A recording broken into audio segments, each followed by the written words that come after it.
Kalau misalkan kita tahu bahwasanya batasan pengetahuan kita sampai sini ya sudah. Nah, maka ini kita jadikan modal untuk menggali ilmu lebih dalam. Harus ada diri ya. Nah, betul.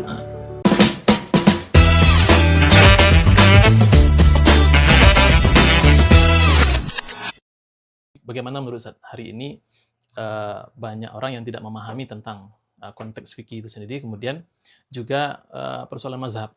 Bahkan jangankan kita mengadopsi satu mazhab, banyak juga yang tidak paham tentang imam mazhab, kemudian aliran-aliran apa mazhab itu sendiri ya. Gimana menurut Ustaz itu? Ya. Bismillahirrahmanirrahim, wassalatu wassalamu ala rasulillah. Memang sekarang kita berada di masa keterbukaan informasi, Ustaz ya. Sangat mudah kita mengakses pengetahuan-pengetahuan. Dan masa seperti ini membuat orang banyak tertipu. Ya. Ketika seseorang bisa mengakses informasi kesehatan, tidak otomatis membuat seseorang ahli kesehatan. Ya. Ketika seseorang bisa mengakses informasi tentang fisika ataupun teknologi terbaru, bukan berarti ia adalah ahli teknologi. Ya.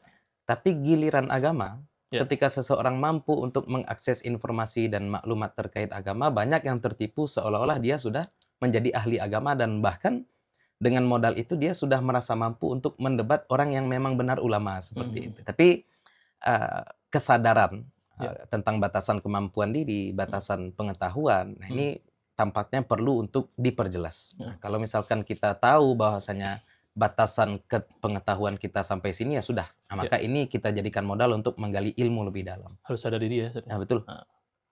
Memang sehari ini kan banyak sedikit membaca tentang proses pemahaman fikih atau dalil, kemudian mengatakan ini sahih, ini dalilnya tidak sahih. Padahal sebenarnya untuk mendudukkan sebuah dalil itu sahih atau tidak sahih kan butuh ilmu yang cukup mendalam. Gitu. Nah, jadi bagaimana menurut saya hari ini kan banyak orang yang kadang-kadang sudah seolah-olah sudah menjadi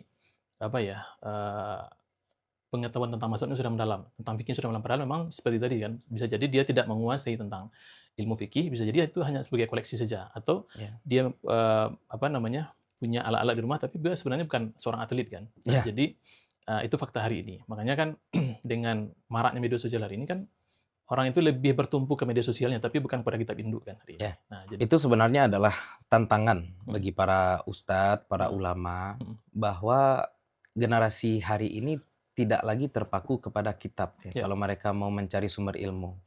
Nah, maka ini salah satu kekhawatiran kita juga ketika orang tua memasukkan anaknya ke pesantren untuk mempelajari kitab-kitab induk, sumber primer. Tapi orang tuanya di rumah mendengarkan kaji dari televisi.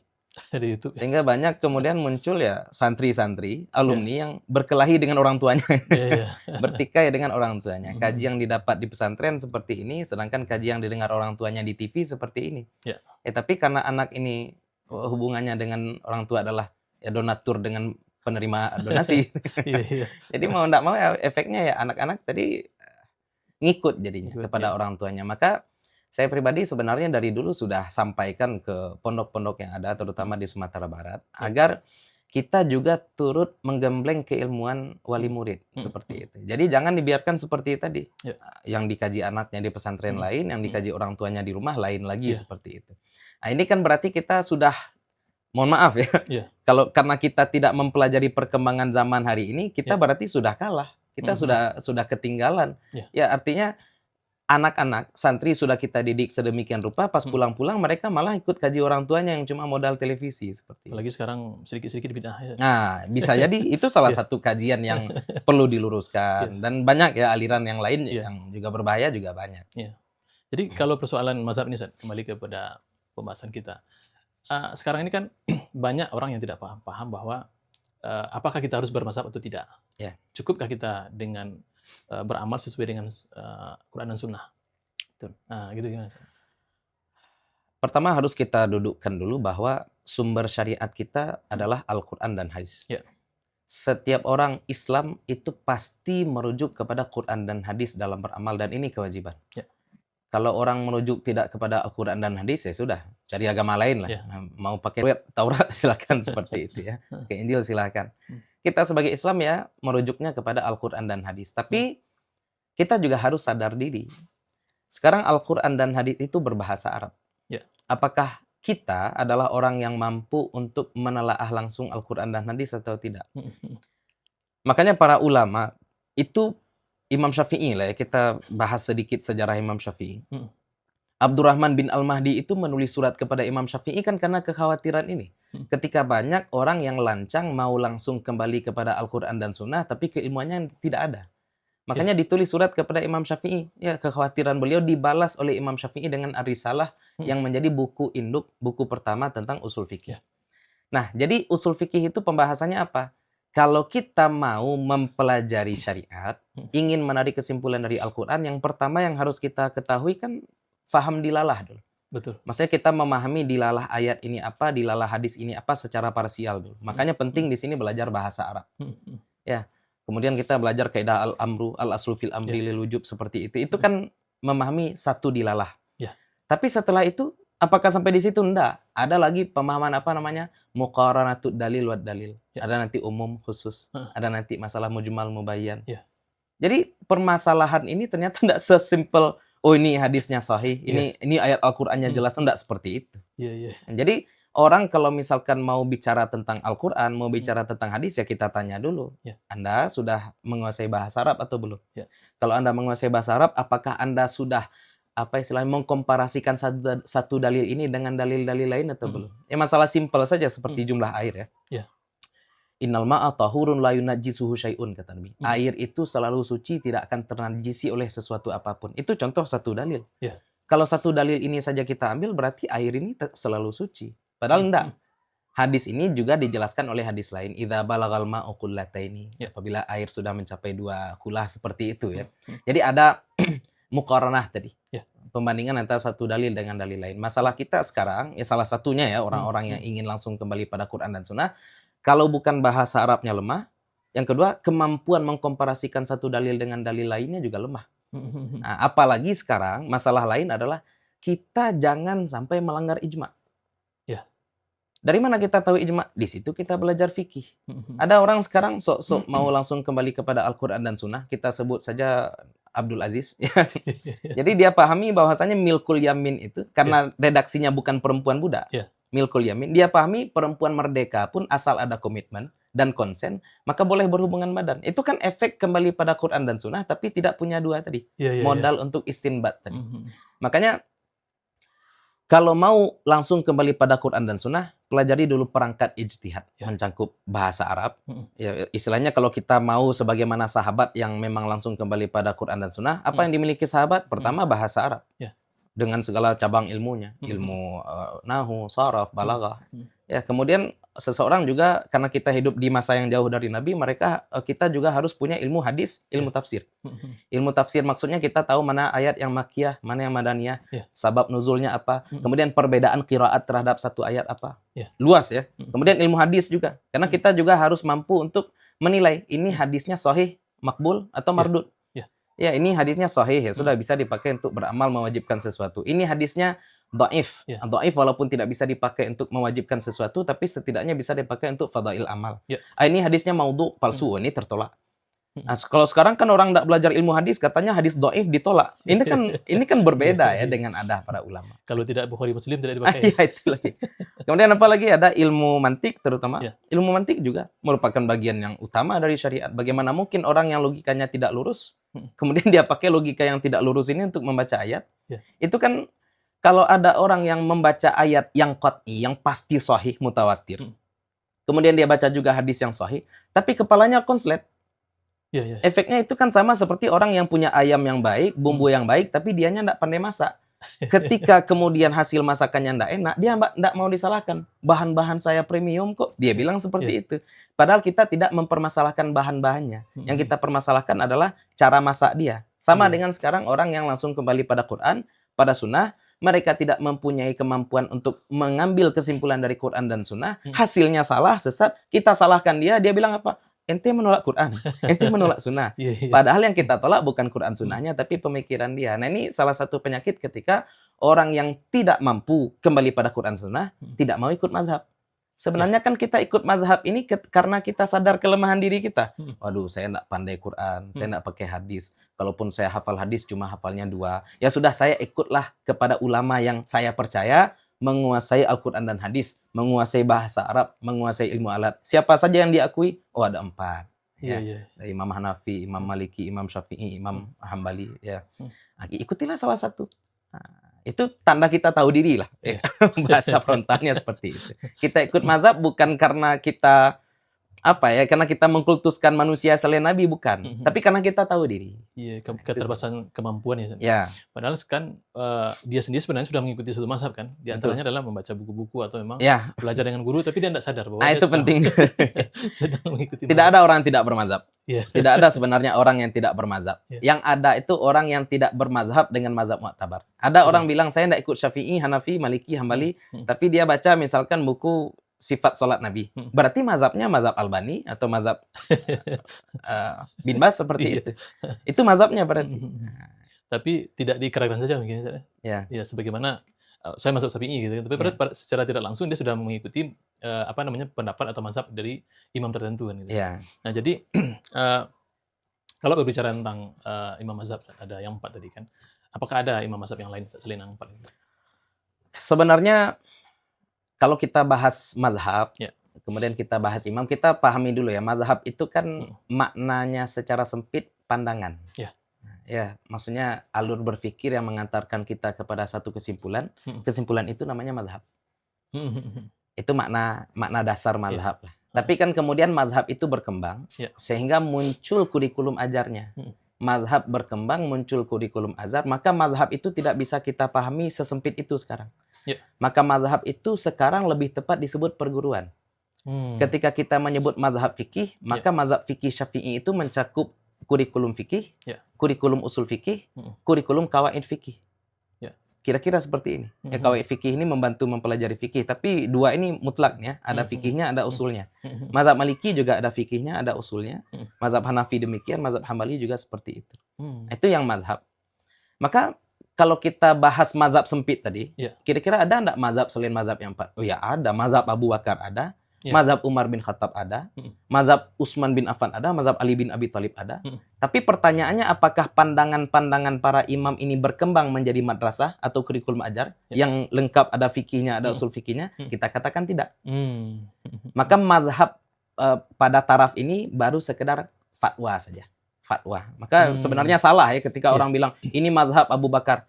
Nggak ada usul fikihnya kok. Nggak ada kurikulum fikihnya, toharahnya mana, ininya nggak ada. Itu cuma kumpulan fatwa lah. Iya, kalau bahasa sekarang ini kumpulan fatwa lah. Tapi ada yang mengatakan kalau belajar usul fikih itu katanya bid'ah. Tidak mengikuti. Karena Nabi dan para sahabat tidak belajar usul fikih. Iya, semua ilmu bid'ah. Ilmu tajwid pun bid'ah.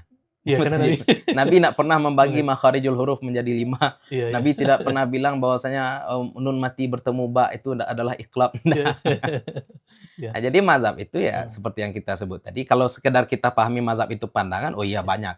Tapi mazhab yang istilahnya berubah menjadi perguruan ada berapa? Oh, lumayan banyak juga sebenarnya. Ada mazhab Imam Laits bin Sa'ad, mazhab Imam Sufyan Tsauri.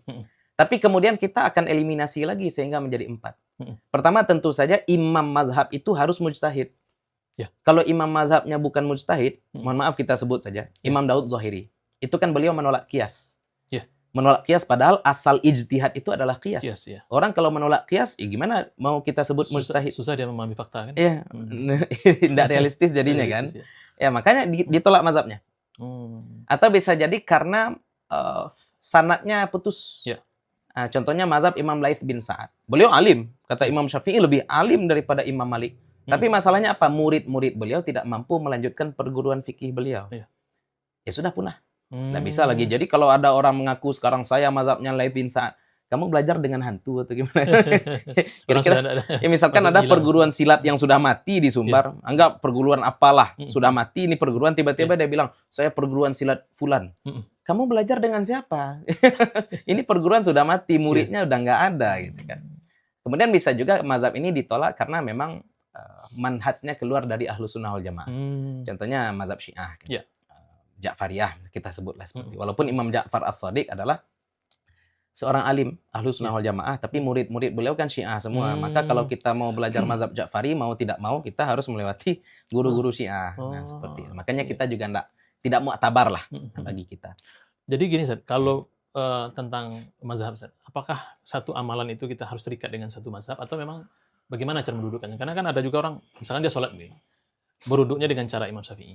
Ya. Kemudian sholatnya katanya mengikuti Nabi, tapi nggak tahu nih mazhab yang mana dia dipakai. Nah, gimana ceritanya, Ustaz? Sebenarnya bagi mujtahid Ya. nggak ada masalah.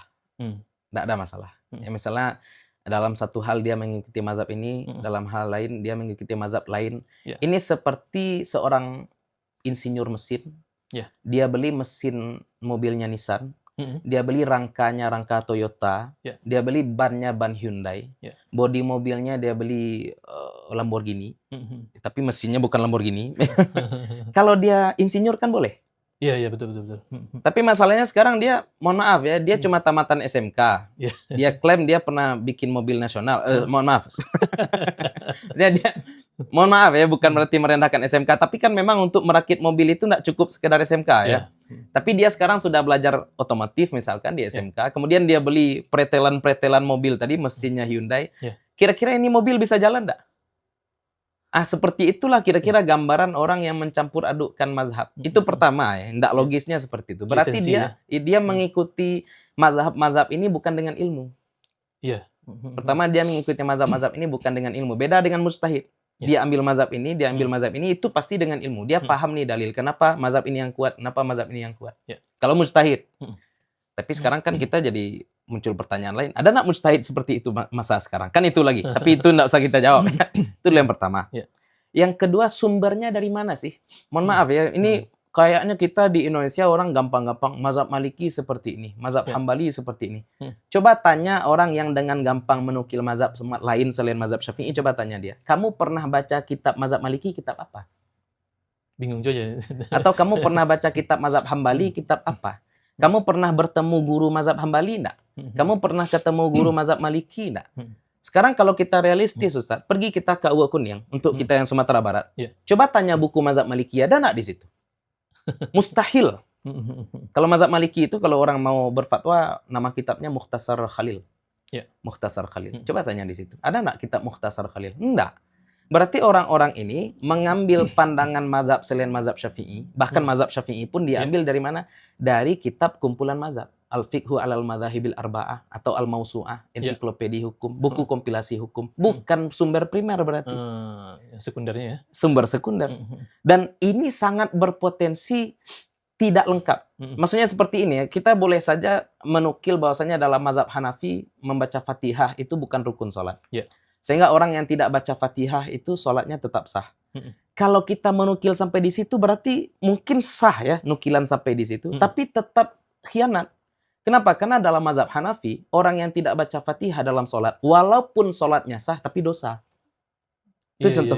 Karena dalam mazhab Hanafi, fardu dan wajib berbeda. Gitu. Dalam mazhab kita, fardu wajib, ya itu juga, kecuali dalam masalah haji.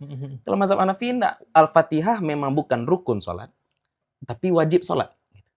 Bagian dari wajib sholat. Jadi kalaupun ada orang yang tidak baca Fatihah dalam sholat, sholatnya sah, tapi dosa. Jadi harus bayar kafarat. Kafaratnya apa? Ulang sholat lagi baca Fatihah. Dalam praktek ternyata sama. Itu contoh. Ini efek kalau kita hanya mengambil dari buku kompilasi mazhab. Tidak jelaskan efeknya seperti apa, lengkapnya seperti apa. Apalagi kita tidak berjumpa dengan guru mazhab tersebut. Ini kan umpama orang cuma nonton-nonton video MMA, nonton-nonton YouTube, oh ini taekwondo, ini silat. Kemudian dia sampaikan, saya ahli taekwondo, saya ahli silat. Padahal dia tidak mempelajari apapun dari silat, dari taekwondo, dia tidak belajar apapun. Dan saya kira ini perlu ditindak sebenarnya. Kalau ada orang mengaku ahli fikih, tapi dia bukan ahli fikih. Karena di saat saya sekolah dulu pernah ada orang yang belum berhak membuka perguruan silat. Tapi dia buka perguruan silat dengan baju silat yang dikasih bis-bis kreasi dia sendiri. Datang orang IPSI ke sekolah. Dicari ini orang. Kenapa dicari? Kamu bikin perguruan apa? Sabuk kamu apa? Ditanya seperti itu. Apalagi masalah fikih. Harusnya masalah fikih juga seperti itu. Tapi masalahnya Indonesia ini tidak punya mekanisme yang mantap ya untuk pemberantasan aliran sesat satu. Yang kedua untuk pemberantasan ustadz-ustadz yang bukan ustadz gitu ya. Kalau di Malaysia punya tauliah namanya. Ada surat izin bagi para penceramah. Kalau di Indonesia ini agak sulit. Agak sulit. Walaupun memang diadakan sertifikasi tapi tidak menjangkau sampai ke sana ya. Tidak menjangkau sampai situ. Sertifikasi kayaknya nggak jalan. Kayaknya cuma istilahnya upgrading saja ya, ada seminar-seminar saja. Atau proyek. Jadi gini, Ustaz, jadi terakhir Ustaz, nih pesan untuk kita semua lah. Dengan kondisi sekarang kan, kita sudah berada di penghujung zaman, tentunya kita tidak bertemu dengan para imam mazhab. Kemudian literasi pun minim. Nah, bagaimana cara kita untuk mendudukkan persoalan mazhab ini kalau kita dalam beribadah, seperti apa idealnya, Ustaz? Kalau bagi awam, maka saya bisa katakan bahwa bermazhab itu tidak wajib. Ya. Yang wajib adalah berguru. Itu yang penting sebenarnya. Yang tidak boleh itu kan kita bikin-bikin hukum sendiri tanpa ilmu. Maka kalau kita awam, kita mesti punya guru. Walaupun dalam berbagai kasus kita tanya kepada guru-guru yang berbeda, tidak masalah. Asal kita tidak ngarang-ngarang hukum sendiri. Contoh, dalam ibadah sehari-hari nanya saya. Saya dominan mazhab Syafi'i, dominan. Betul. Ya, ada juga di luar mazhab Syafi'i yang akan saya sampaikan tentu. Dalam masalah muamalah mungkin dia tanya pada ustadz lain. Dan itu dia amalkan. Tidak masalah. Itu privilege awam. Privilege awam adalah dia bisa bertanya kepada siapapun yang dia percayai dan dia amalkan apapun yang membuat hatinya tenang. Itu privilege awam. Kenapa? Karena keyakinan awam tidak berasal dari ilmu istinbat. Keyakinan awam itu muncul dari kepercayaan terhadap tokoh. Kalau menurut dia seorang tokoh itu thiqah, bisa dipercaya, punya ilmu, berarti dia sudah menjalankan kewajibannya untuk bertanya kepada orang tahu. Tapi sekarang pertanyaan bagi ustadz lagi. Ustadz, kalau ingin menguasai fikih, menguasai hukum-hukum syariat, mesti belajar dari perguruan yang mu'tabar. Silahkan pilih Maliki, Hanafi, Syafi'i, Hambali, tidak masalah. Tapi pastikan kita belajar sesuai kurikulumnya. Kalau belajar tapak suci ya ikutilah sabuk kuning dulu, sabuk merah, sabuk biru. Masa tiba-tiba sabuk biru aja? Enggak, sabuk kuning dulu. Kalau mau belajar mazhab Syafi'i, belajar dulu Matan Takrib. Belajar dulu Safinah, belajar dulu Fathul Qarib, belajar dulu Fathul Mu'in, sampai Minhajut Talibin. Setidaknya kalau kita sudah menguasai Minhajut Talibin, kita sudah berhak berfatwa dalam mazhab Syafi'i. Kalau ingin nambah lagi belajar mazhab Maliki, fine, oke, tayyib. Tafadhal. Belajar pula mulai dari kitab dasarnya sampai Mukhtasar Khalil tadi. Ingin belajar lagi mazhab Hanafi? Boleh. Cari guru mazhab Hanafi, belajar dari dasar sampai Mukhtasar Quduri. Belajar mazhab Hambali, silakan juga sampai belajar nanti Syarhul Muntaha. Belajar fikihnya, belajar usul fikihnya. Jadi kita juga belajar logika hukumnya kenapa bisa muncul kesimpulan seperti itu. Silakan. Itu saja syarat kalau bagi ulama ya. Ini penting juga kita sampaikan. Kalau kita dipercaya sebagai penceramah atau kita banyak baca buku tapi kita tidak punya ijazah untuk berfatwa dari mazhab manapun, sadar diri saja. Karena begini, ajra'ukum alal fatwa, ajra'ukum alan nar. Berani kita berfatwa berarti kita berani juga dengan neraka. Fatwa itu mesti dibangun atas dasar ilmu. Sekarang kan kalau orang tidak ahli fikih berfatwa gini Ustaz, gaya fatwanya Ustaz. Saya contohkan, Ustaz, misalkan minta fatwa. Ustaz tanya sama saya, Ustaz, bersentuhan suami istri itu batal wudu enggak? Kalau saya jawab pada Ustaz, oh ada ulama yang mengatakan batal, ada ulama yang mengatakan tidak batal. Kira-kira yang saya berikan pada Ustaz itu ilmu bukan? Keraguan malah ya. Syak namanya. Karena kita memberikan dua pandangan tanpa menjelaskan mana yang kuat. Syak. Itu salah yang pertama. Yang kedua kesalahan, sebenarnya batal Pak. Karena dalilnya jelas, aula mastumunisa, An-Nisa 43. Tapi ada juga ulama yang berpandangan bahwa aula mastumunisa itu kinayah terhadap hubungan badan. Maka Bapak sebenarnya menurut pandangan saya yang kuat adalah batal, tapi Bapak boleh ikuti yang kedua. Ini akan mencetak awam menjadi orang yang mengentengkan taklif. Karena setiap ulama memberikan fatwa kuat, dia akan cari kira-kira ada enggak fatwa yang gampangnya nih di sini nih. Itu salah juga tuh. Karena sebenarnya ketika awam bertanya kepada ulama, yang dia tanyakan yang kuat menurut Buya apa? Menurut Ustadz apa yang kuat? Nanti datang lagi ke satu yang lain kan? Itu dua kesalahan fatwa menurut saya fatal ketika orang tidak begitu memahami fikih berfatwa. Yang satu dia suruh awam melakukan tarjih sendiri, dia kasih aja pendapat semua. Yang kedua memang dia kasih pendapat kuat, tapi dia kasih lagi pendapat apa ya yang bisa memudahkan. Lubang Potensi bagi awam untuk menganggap enteng taklif. Dua-duanya sama-sama berbahaya. Dua-duanya sama-sama berbahaya bagi saya. Nah, maka kalau misalkan kita belum kompeten untuk berfatwa, kita nak punya zon terhadap satu masalah, coba tanya Buya Fulan. Itu harusnya. Itu ada. Atau sampaikan kutipan ya kan? Itu boleh juga lah kutipan. Atau sampaikan yang kita pelajari. Betul. Kita mempelajarinya mazhab Syafi'i, kita belajarnya Sulaiman Rasyid, kita belajarnya Mahalli. Kita belajarnya silat, tiba-tiba ngajarin taekwondo kan khianat. Iya, iya. Itu kira-kira. Oke, Ustaz. Baik, Ustaz. Jadi ini luar biasa sebenarnya. Jadi kalau berbicara tentang fikih sebenarnya kan berbicara pondasi dari amal. Ya. Ada usul, ada fikih kan. Nah, tentunya pembicaraan ini tidak bisa sesingkat ini kan. Ya. Butuh waktu yang panjang. Nah, mudah-mudahan nanti di kesempatan yang lain kita bisa berdiskusi lagi, Ustaz. Lebih banyak lagi. Tentunya kita berbicara tentang seputar kedudukan, mazhab, kemudian fikih. Kalau kita preteli tentang ibadah satu persatu, tentu waktunya lebih tidak cukup lagi. Ya. Nah, jadi intinya adalah kita harus berguru, kemudian tidak asal comot. Kalau kita kembali kepada surah Quran dan Sunnah, memang harus merujuk kepada ulama yang menjelaskan tentang Quran dan Sunnah itu seperti apa. Ustaz, terima kasih Ustaz. Sama-sama. Semoga pertemuan singkat ini bermanfaat bagi kita semua dan bagi yang mendengarkan juga.